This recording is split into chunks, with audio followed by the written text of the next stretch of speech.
Cette vidéo traite de l'exécution budgétaire dans les collectivités locales. Une fois que le budget a été voté par les assemblées délibérantes, l'exécutif de la collectivité dispose de l'autorisation politique pour dépenser et engager les recettes de la collectivité. Cette vidéo fait partie d'un parcours plus complet et plus global composé de 5 vidéos consacrées aux principes budgétaires, à la structure budgétaire, à la prévision budgétaire, à l'exécution budgétaire et enfin au contrôle budgétaire.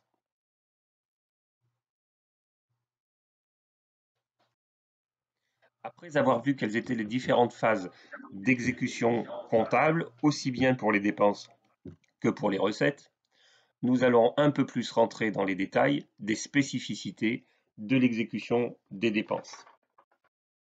Il convient en premier lieu de constater que lorsque l'ordonnateur reçoit une facture, s'applique un délai global de paiement de 30 jours. Dans les 30 jours suivant la réception de la facture par l'ordonnateur, le prestataire doit avoir été payé.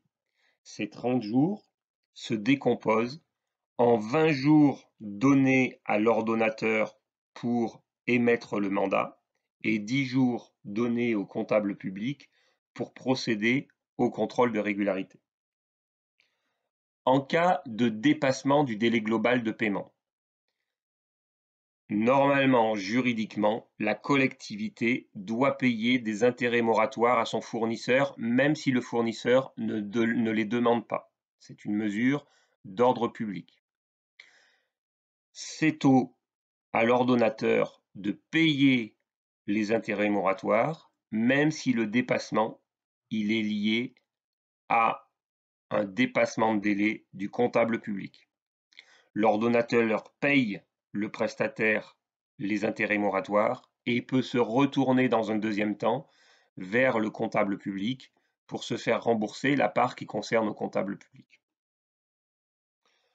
Le délai global de paiement commence à courir à partir du moment où la facture arrive dans les murs de la collectivité. Il est donc important, pour attester la date d'arrivée de la facture, qu'un tampon soit apposé sur toutes les factures entrantes. Aujourd'hui, le problème ne se pose pas puisque la dématérialisation de l'envoi des factures est effective à partir du 1er janvier 2020 et l'horodatage des factures se fait donc automatiquement. Si la collectivité, lorsqu'elle vérifie la facturation, considère que la facture n'est pas conforme, il est impératif de renvoyer la facture par écrit de façon à interrompre les délais de paiement. Si la collectivité informe son fournisseur par téléphone que la facture n'est pas bonne, il n'y a pas de trace écrite qui interrompt le délai global de paiement. Il est donc important d'interrompre le délai global de paiement par écrit. Parfois, le fournisseur va plus vite que la musique et envoie la facture avant que le service ne soit complètement fait. Dans ce cas de figure, le délai global de paiement ne court qu'à compter de la date de réalisation du service fait. Jusqu'à présent, la plupart des collectivités, ou en tout cas pas systématiquement, n'appliquaient pas les intérêts moratoires en cas de dépassement. Pour la bonne et simple raison que les systèmes informatiques jusqu'à présent ne permettaient pas de façon très simple d'avoir une vision du temps passé pour payer une facture entre le moment où la facture arrive et le moment où elle est payée. Aujourd'hui, la dématérialisation des factures telle qu'elle est organisée va permettre un horodatage précis et on va pouvoir savoir avec précision à quel moment la facture est arrivée, à quel moment elle a été mandatée, à quel moment elle a été payée au fournisseur et donc les intérêts moratoires devront s'appliquer impérativement. Les collectivités qui n'ont pas mis en place une organisation pertinente, efficiente de l'exécution comptable doivent donc très vite travailler sur cette dimension pour éviter d'avoir à payer des intérêts moratoires. Deuxième spécificité que l'on rencontre dans l'exécution des dépenses, c'est que des dépenses peuvent être payées, peuvent être décaissées sans mandatement préalable. C'est un peu le même principe que connaissent les particuliers lorsqu'ils ont des prélèvements automatiques. Dans les collectivités locales, pour les emprunts, pour le paiement des factures d'électricité, des factures de téléphone, il peut y avoir mise en place d'un paiement des dépenses sans mandatement préalable, c'est-à-dire que le fournisseur, en lien avec le comptable public, se fait payer la facture et la collectivité, dans un deuxième temps, régularise le paiement en émettant un mandat.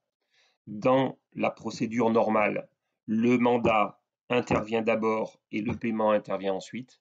Dans certains cas de figure de prélèvement automatique, de dépenses sans mandatement préalable, le paiement intervient d'abord et le mandatement intervient ensuite pour régularisation.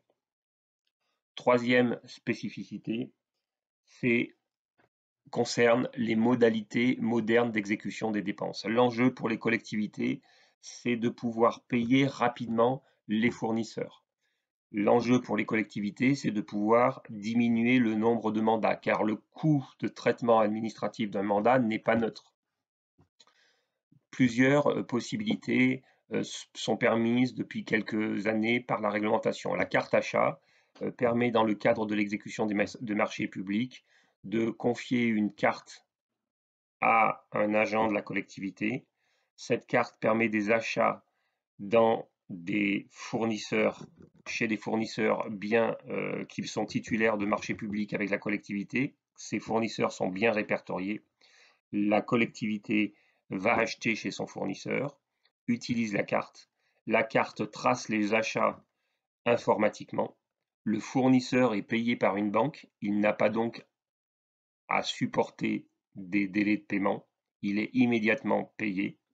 À la fin du mois, une facture globale est émise et la collectivité paye la facture à la banque qui est partenaire de la carte achat.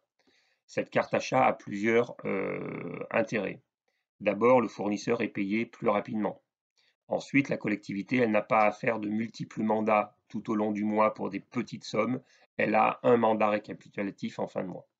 En revanche, la carte achat doit être mise en place dans un cadre juridique bien précis et il est important, dans le cadre du contrôle interne de la collectivité, de s'assurer que toutes les personnes qui bénéficient d'une carte achat en font un usage conforme à la réglementation. La carte affaires va permettre à des agents de la collectivité qui font des déplacements de pouvoir payer les réservations d'hôtels, d'avions, de trains avec une carte, une carte individuelle sans avoir à faire l'avance des fonds. De la même manière que désormais les collectivités peuvent faire des paiements par prélèvement automatique. On en a parlé dans le cadre des paiements des dépenses sans mandatement préalable.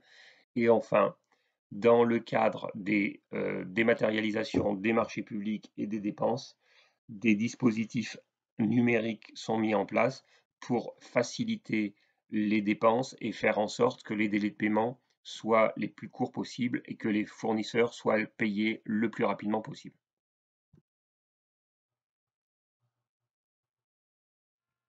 Si à l'issue de cette vidéo, vous avez besoin d'informations complémentaires, de documents, n'hésitez pas à nous contacter à l'adresse qui s'affiche.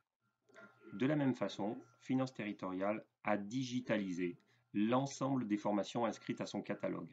Elle peut donc très facilement répondre à vos attentes et vous proposer des formations à distance ou mixtes, à distance en présentiel ou complètement en présentiel, à des tarifs optimisés par rapport aux tarifs des autres sociétés de formation. Au-delà de ces formations inscrites au catalogue, la méthodologie que nous mettons en œuvre et le très large réseau de nos intervenants nous permet, toujours à des coûts optimisés, de vous proposer à distance ou mixte n'importe quelle formation relative à la gestion des collectivités ou au management public. Finance, marché public, ressources humaines, management, intercommunalité, gestion des services publics et bien d'autres thématiques encore. Chaque fois que vous avez un besoin en matière de formation, n'hésitez pas à nous solliciter.